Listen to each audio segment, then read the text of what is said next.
mo kí ẹ̀yin ìyá, mo kí ẹ̀yin bàbá, mo kí ẹ̀gbọ́n, mo kí àbúrò. Èmi ọmọ yín, olólùfẹ́ yín, ayé ọpẹ́ yọ Dr. Savvy Talk Show. Ṣé ọlọ́dọ̀ yìí ti yín náà ní agbára lọ́wọ́ àṣẹ̀dá? Ayé ọpẹ́ á máa yọ fún wa, lórí ọmọ, lórí ìdáwọ́lé wa, òun láyé ọpẹ́, òun ló máa fi máa yọ lọ́dẹ̀ yín, lọ́dẹ̀ ti tèmi náà ní agbára lọ́wọ́ àṣẹ̀dá. Ọmọ Odùduwà ni mí, ọmọ Odùduwà ni ìran mi. No going back ní ìbọn ìgbà wo ló máa jẹ́. Èmi ò mọ àkókò wo ni, mi ò mọ̀ bọ́ kí ló dá mi lójú. Mo mọ̀ wípé lágbára lọ́wọ́ àṣẹ̀dá, a máa kúrò nínú oko ẹrú. Etí mi nìkan kọ́ ló máa gbọ́ ilé. Bùkún tó di pé a lọ gbé fídíò náà wá. Bàbá wa ò jájá. Ọ̀rọ̀ àwọn ọmọ kóòtù òjíire ò ní sú yín. Ẹ̀yin ọba nínú ọba first class. A pè yín àti ìjáwọ́ nínú ọ̀rọ̀ yìí. Ẹ̀yin náà lẹ lè jẹ́ kí kinní yìí kó lè tètè ṣeé ṣe kí Bọ́lá Ahmed Tinubu kán tó kúrò lórí ibi tó ń wà yẹn. Tí bàbá Bọ́lá Ahmed Tinubu tó bá kúrò lórí àtẹ tó ń wà yìí, lórí ìtẹ́ yìí, tí ọ̀rọ̀ yìí tó bá yìí rí bó ṣe rí yìí, ewu ń bẹ lóko lóńgẹ́ fúnra rẹ̀, ewu ni. Èyí tá à ń rí tẹ́lẹ̀tẹ́lẹ̀ kékeré ni, èyí tó ń bọ̀ yìí tún pọ̀. Ṣé ẹ dẹ̀ mọ̀ wípé àwa ò ń yé sọ, à ń yé wí. Mo dẹ̀ rò wípé gbogbo nǹkan tá a ti ń sọ látilẹ̀, 90% nínú ẹ̀ ló wá sí ìmúṣẹ. Bàbá wa ò jájá. Ọ̀rọ̀ fáìlì tá a gbé síwájú yín yìí, ẹ bá wa wá nǹkan ṣe sí i. Kẹ wá gbọ́ ẹ̀yin abiyamọ ayé, ẹ̀yin abiyamọ ọ̀run. Pẹ̀lú bó ṣe ń sọ pé wọ́n yí wa ká, wọ́n yí wa ká, wọ́n yí wa ká, wọ́n yí wa ká. Ẹ jẹ́ ká gbọ́ nǹkan tí ọ̀gbẹ́ni yẹn, jẹ́ ká gbọ́ nǹkan tó sọ jáde ní ẹnu. Ìgbà yẹn lẹ máa mọ nǹkan tí mo sọ yìí. Ìgbà yẹn lẹ máa mọ nǹkan tí mò ń sọ yìí. Ìgbà yẹn lẹ máa mọ̀, mo mọ̀ pé gbogbo wa la ti mọ̀. Bọ̀ báwo ni àwọn tó wà nínú agbára nínú ilẹ̀ Yorùbá yìí, báwo náà tún lè ṣe bá àwọn bàbá yìí sọ̀rọ̀ tó lè gbọ́ níbi tó ti lè gbọ́? Àwa gbìyànjú, àwa nìkan kọ́ lọmọ kóòtù òjíire, ìgbìyànjú lẹ̀dá ń gbà. Kódà Gbọ̀nsẹ̀ Sunday Igboho wọ́n ìgbìyànjú náà ṣe. Bàbá wa Akíntóyè kọ́lọ̀ ń jẹ́ kán pẹ́ fún wa. Àwọn náà gbìyànjú ni. Gbogbo àwa tá a dìde, tá a gbójú jáde, ìgbìyànjú lágbà. A ṣe nǹkan yìí rí, àwa náà ṣe ìgbìyànjú náà ni. A ṣe ìgbìyànjú fúnran wa ni. Ní agbára ní ọwọ́ Ọlọ́run, wàhálà wa ò ní já sásán o.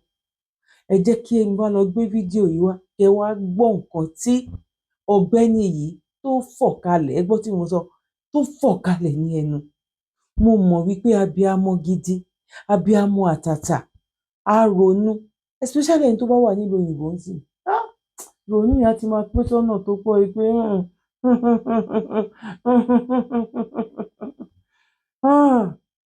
eléyìí ò gbọdọ̀ ṣẹlẹ̀ nílẹ̀ kóòtù òjíire. Gbogbo èyí tó ń ṣẹlẹ̀ yìí, ó bọ̀.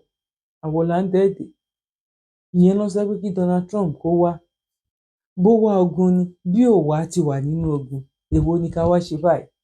Banditry started under the watch of APC because they were the ones that brought them in.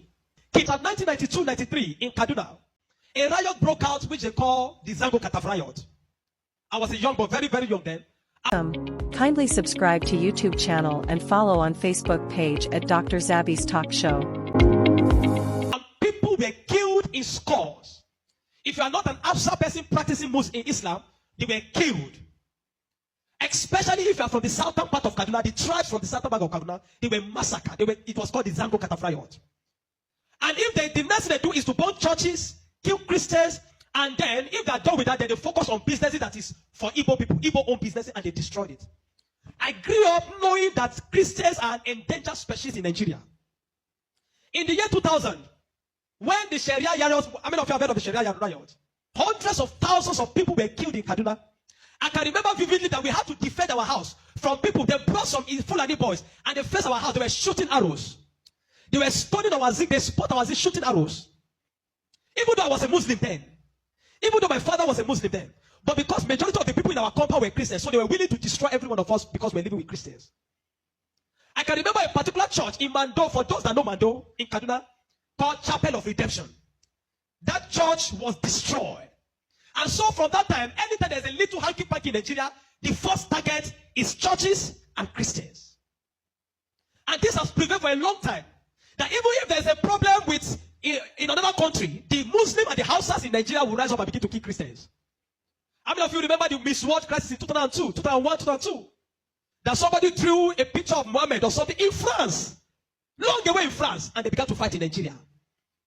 Are you following me? Christians are endangered species. Now let me give you, and that's how it has continued. Scores have been killed, and they focus on regions where there is a mixture of both Christianity and Islam. If you look at states like Kaduna, states like Plateau State, states like Nasarawa, states like Taraba, states like Benue, states like Bauchi, states like Gombe, states like Borno. These are places where they focus on because they intend to eliminate every living Christian in that place. Anybody that debunks it is a total lie because I have grown and lived in the north. I've spent 80 to 80% of my life in the north, so I understand this thing. Several times, I cannot forget the Sharia riot. We were running for our lives. Even though we're Muslims, but we're still running because as far as you are not of that ethnic group, practicing what they practice, you are a victim. You can be burned alive.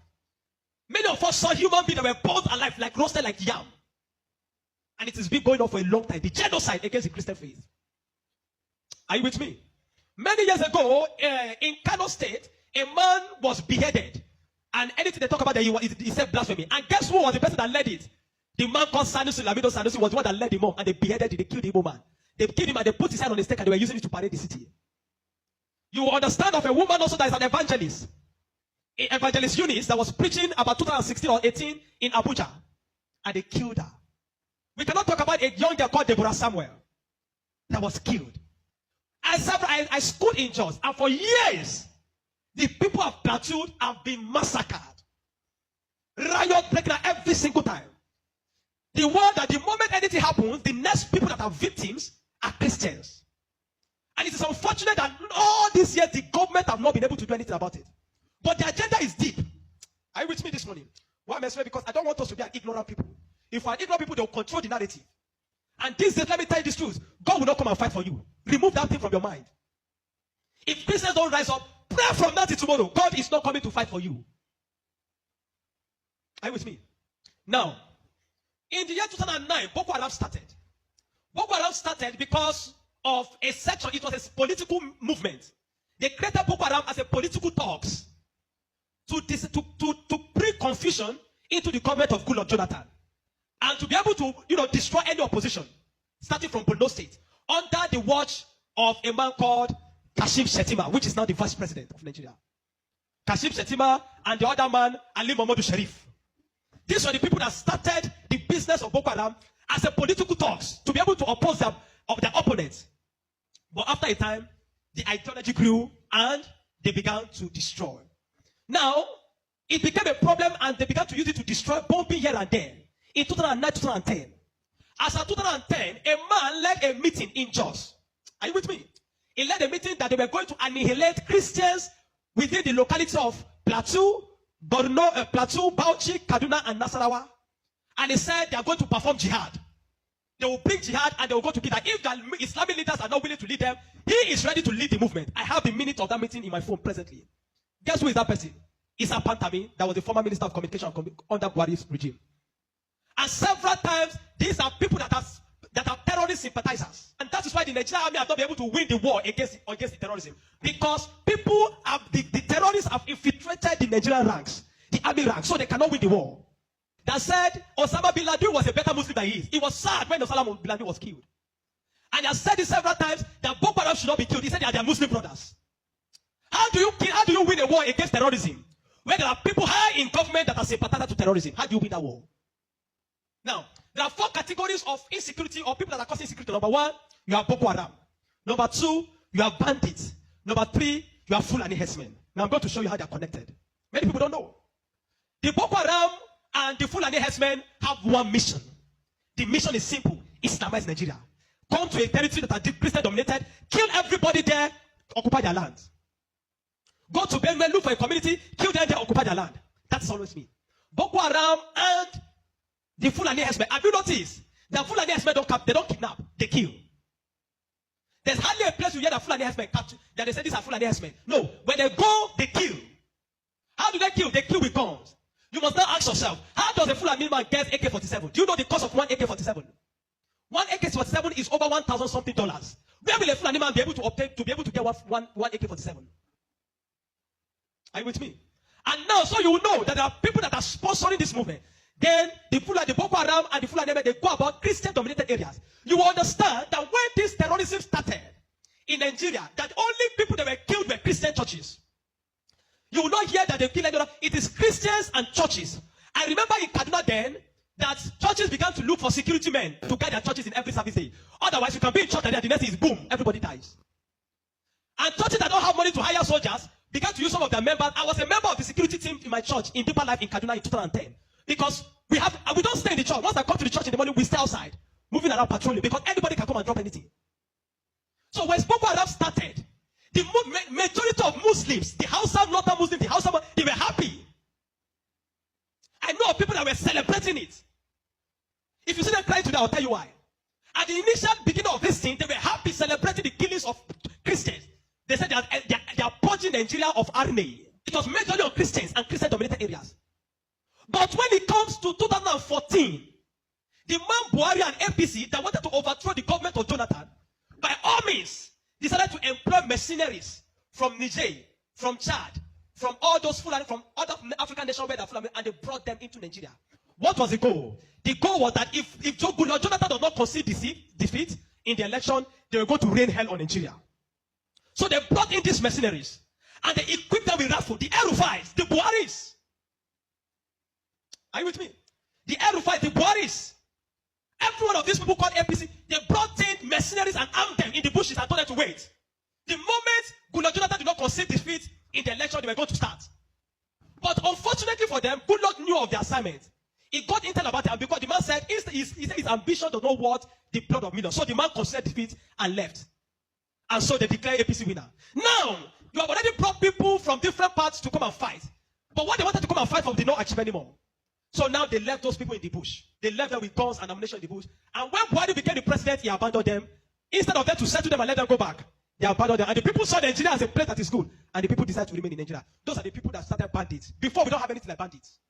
Banditry started under the watch of APC, under Buhari, because they were the ones that brought them in. Kidnapping, because they needed to survive. So they started by kidnapping. And they started by kidnapping. And they started by kidnapping. And they started by kidnapping. Over time, now, you understand that there are certain parts of this nation where there are mineral resources. Don't be an ignorant Christian. Follow me. Don't be an ignorant Christian. Don't be in a nation where you don't have understanding of what is happening. Now, there are some parts of Nigeria where there are good resources. And so, and this is have been illegally mined by elites, the military generals, the oligarchs, the people that are the leadership of the North. They were mining these resources, and the money does not go into the federal government account. So what they do is that they employ the services of this banditry to create two things. Number one, to create diversion. So when you go to Zamfara, that's why you hear that they say that it's killing in Zamfara now. It's because of the Ilema gold mine. There is gold in Zamfara that they are mining. And so these bandits that are already in the bush, some people collaborate with them, partnered with them, and told them to see, keep creating confusion, create chaos. When you keep creating chaos, the Nigerian state and the people of Nigeria will not be able to focus on the illegal mining. They'll be concerned about the insecurity. So the insecurity is created as a means of diversion in the north. Are you following me? It is created as a means of diverting the attention of the military and the Nigerian populace from being able to focus on the illegal mining of resources.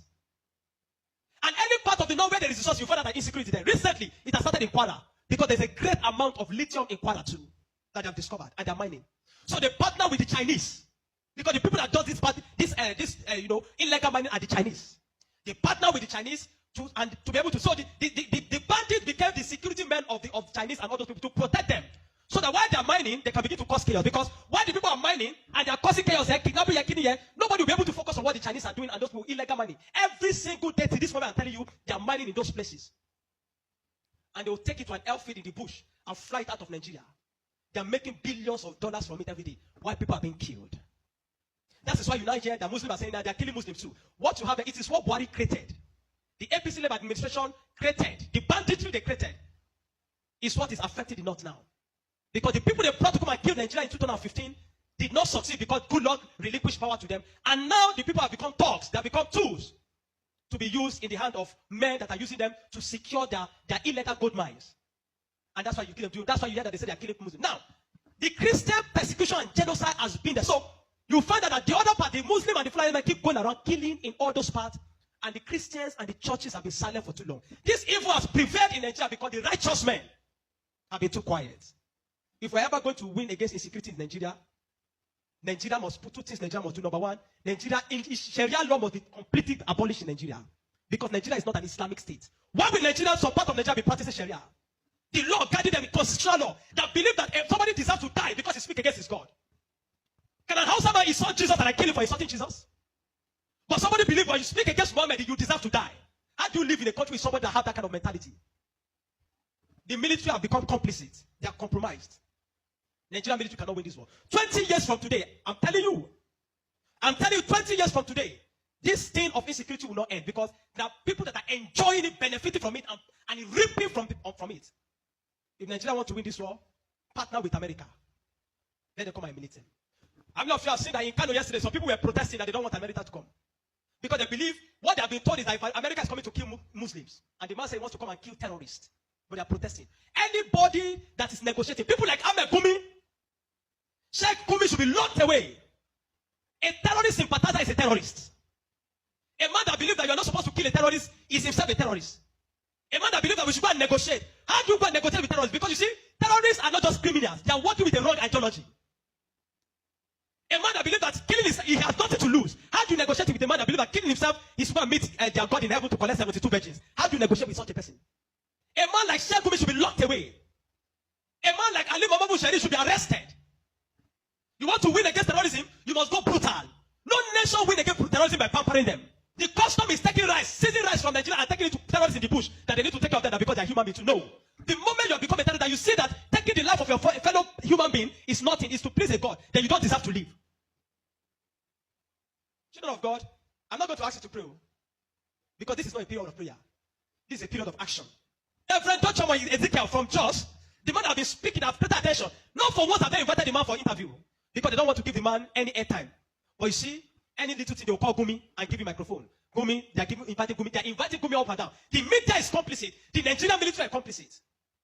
You can't win war with this Nigerian army, not because they don't have the capacity, but because they are compromised. Buhari created banditry.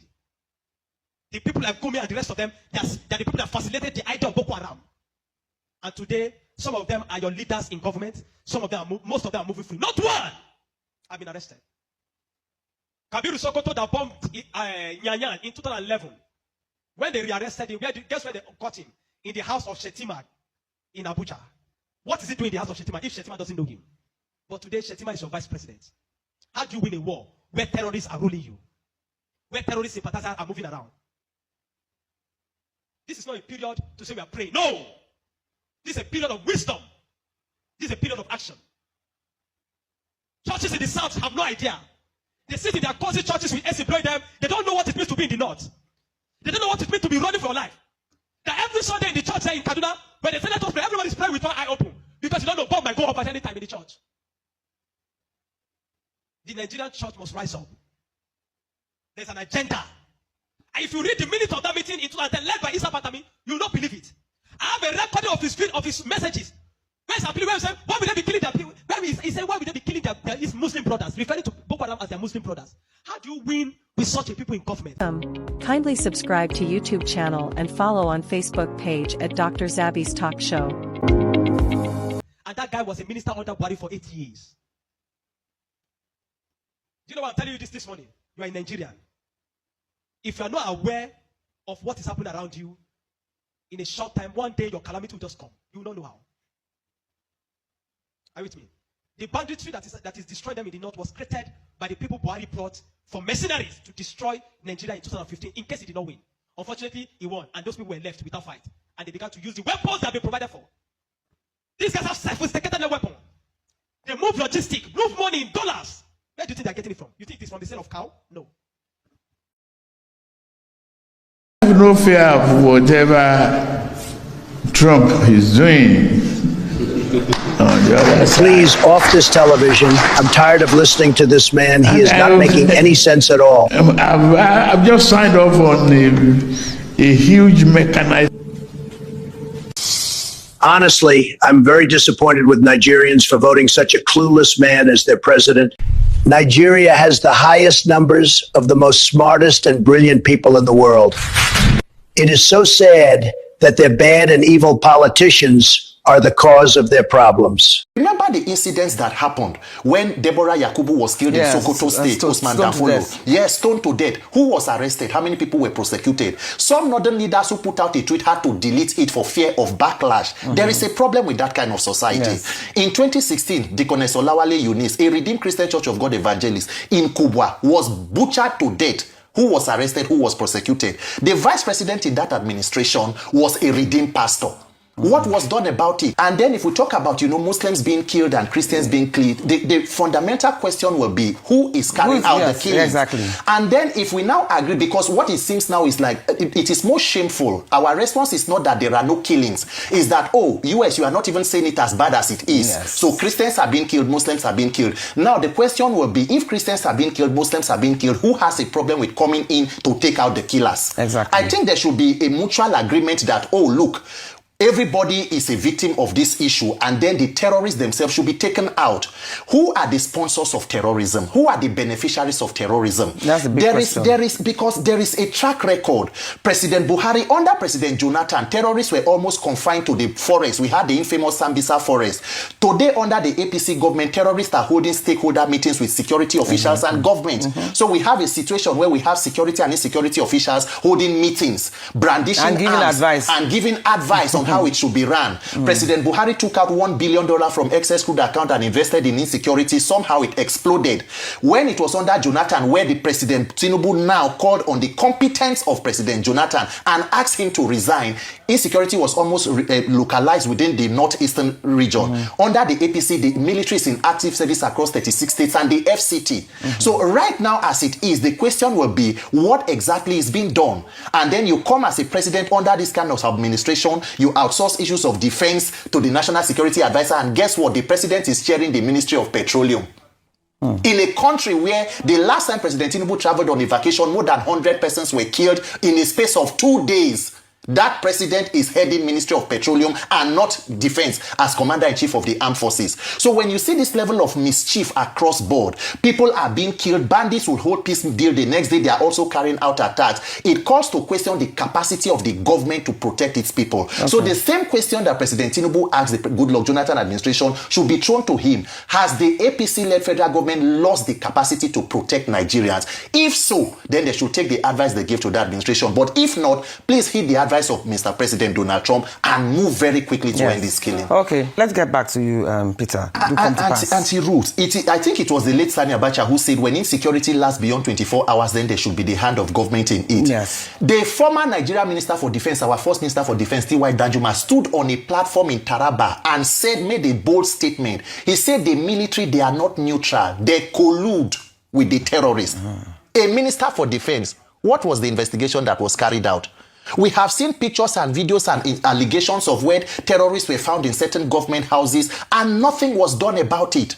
So when there is a perception that instead of protecting life of citizens, persons in government, why is it that insecurity has become almost a multinational economic investment? The more money you pour into it, the more it increases. So definitely it has become business. So if you can allow this kind of criminality to fester, the same Nigerian government that rejected the intelligence of the United States decided to start Operation Safe Corridor. How do you do repentant terrorists in the middle of a war when the victims of their killings and terrorism are still languishing in internally displaced person camps in conditions that are subhuman? That same country was spending billions rehabilitating known terrorists, allegations with even engaging them into the country's armed forces, and you say there is no collusion. You cannot say you are neutral. So until Nigerians realize that this is beyond what is being said is less than what is not said. For the past, how many days now, you can see the government running from pillar to post. For 2 years, you needed President Trump to tell you before you can appoint diplomats. We had no ambassadors manning our embassies across the country. The president they are more concerned with trying to pull people from one party and entering into the APC so that you can begin to sing on your mandate you shall fall. It is a colossal failure and a shame, but Nigerians must wake up and save ourselves. In the wake of China's disapproval of Trump's threat of military action in Nigeria as part of, efforts to protect Christians from persecution.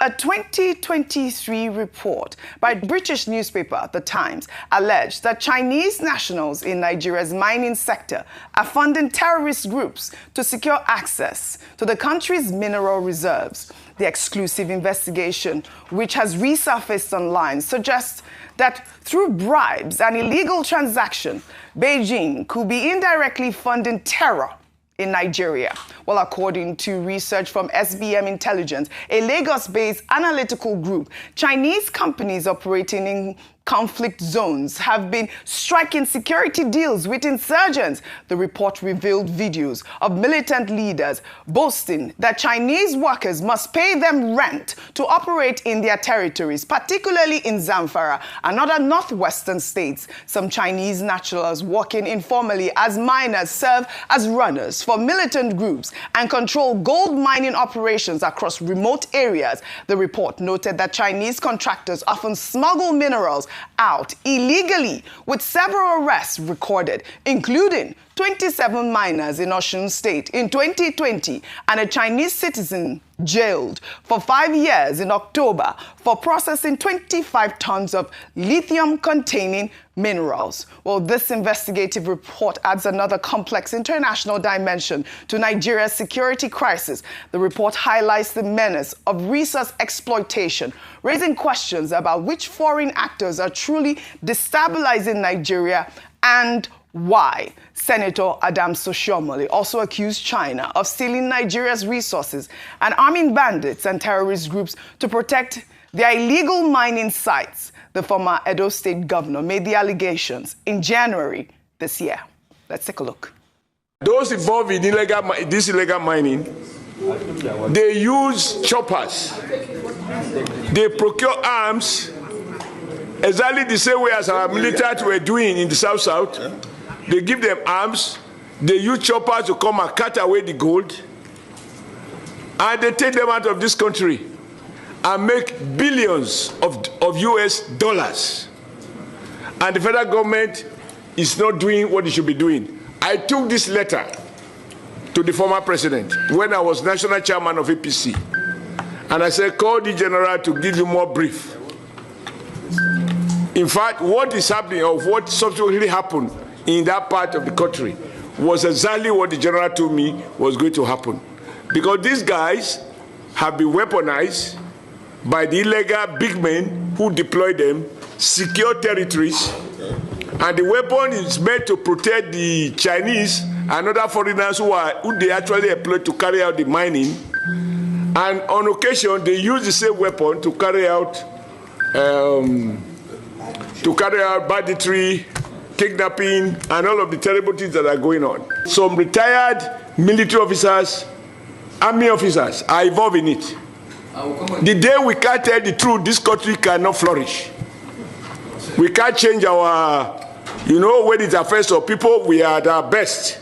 We talk strong. Some other people appear to be above the law. That is what is going on with solid mineral. It is not that we don't know where it is. We have a whole survey of where we have what across the length and breadth of Nigeria. All right, Ayo Adam Soshomole's statement highlights what many see as hypocrisy in China's position on Nigeria's security crisis. While Beijing has criticized Trump's intervention threats, allegations suggest Chinese mining operations may be directly contributing to the violence by funding and arming the very groups terrorizing Nigerian communities. Ayo, we've seen these reports. So there's so many dimensions to this story, and it ties in with all that we have discussed earlier today. Number one is that yesterday we had said to be cautious about praising China's speaking up for Nigeria against the Trump's announcement and designation of Nigeria as a country of particular concern. At the end of the day, as has been mentioned, no one has the interest of Nigeria, or no country is altruistic in their interventions or diplomatic conversations with a nation. It's always country first. If only Nigeria too, in playing in this table, can put country first. I say this because Oji, it's not for a lack of intelligence or a lack of information, because we have had a number of people come out to make very significant claims like this, as the Senator Adams Oshiomhole had made on the floor of the Senate. Number one, we had a list released from Dubai around the financiers of banditry. We've had Nasir El-Rufai, former governor of Kaduna State, give explosive interviews around the people who are funding or enabling banditry and territory. We've had a number of people, high-ranking people, come out to tell us who and who. But I said it and I continue to say it. It is a will to deal with these people. Yes. And so while we're congratulating the DSS for what they've done, when I was looking, I was like, oh, these are the small fries. Deal with the big fries, the ones that are actually behind it, the ones that are funding it. We love it, that they are coming to come and tell the people that are doing the legwork. Yeah. But let us go after the ones that are enabling it, because if you deal with these ones, as long as the enablers are still there, we will have an uproot of others who are willing to do the legwork, as long as money is there. Finally, at the end of this note, the former CDS had said that every time they apprehended terrorists, they found foreign currencies with them. Who are the people funding them? Exactly. There's foreign intervention or interference. Why are we not talking about that? So let's celebrate all these things, but we know the real issues. Until we tackle the real issues and have the political will to cut off the head of the big wigs, we're not going anywhere. So let us be very honest about this. We don't have leaders that think of the interest of Nigeria. Pure and simple. The Chinese it's just the interest of their own pockets. They do. They cannot at this point. When you see what's killing Nigeria to our nation without complicity by people on ground. On ground. So That's just it. We don't have leaders that love our country. When you see reports like this is what it is. It's evident that these are the issues. But at the end of the day, we must tackle insecurity. We must tackle the people that are killing Nigerians. But we need to get leadership right and do well. We need to get leadership right, and we need to protect every Nigerian. No Nigerian deserves to die, be it Christians, Muslims, or anyone at this point. Now, mo kí wa lẹ́ẹ̀kan sí wípé a kú bójú ọjọ́ ṣe rí níbikíbi tí ẹ bá ti ń bá wa ṣe alábàápàdé lórí ètò wa. Ẹ má gbàgbé láti bá wa tẹ like, ọ̀fẹ́ ní ìgbàlà. Ẹ dẹ̀ má gbàgbé láti bá wa share. Ẹ má gbàgbé láti bá wa subscribe tó bá jẹ́ nígbà àkọ́kọ́. Bẹ́ẹ̀ náà la wà ní orí ìkànnì Àjùlọ TV. Àwọn nǹkan wo là ń gbé yẹ̀wò lórí Àjùlọ TV? Àwọn ọ̀rọ̀ tó jẹ́ wípé ìtúsílẹ̀ ọkàn, ìtúsílẹ̀ ọpọlọ ni. Tó jẹ́ pé àwa náà kọ́ ẹjọ́ wa kọ́, kò ń ṣe wípé ohun àwa nǹkan tá a bá ń lẹ̀ ni tán fi wá sí. Bọ̀ nísìnyí tí bèbí ti wá ṣẹ́jú láti wá mọwọ́ ọ̀tún yàtọ̀ sọ́wọ́ òsì. Òun là ń gbé lọ sí orí ìkànnì yẹn lórí Àjùlọ TV. Èyí tẹ́ báyìí ti lọ visit Àjùlọ TV. Ẹ lọ visit kẹ́ wo nǹkan tí à ń gbé síbẹ̀ yẹn, particularly interview lóríṣiríṣi, ìfọ̀rọ̀wọ́rọ̀ pẹ̀lú ẹ̀rí ìbẹ̀rẹ̀ máa ti rí. Mo kí wa lẹ́ẹ̀kan sí wípé a kú bójú ọjọ́ ṣe rí. Ire o, ire gbàngbà, one love. God bless.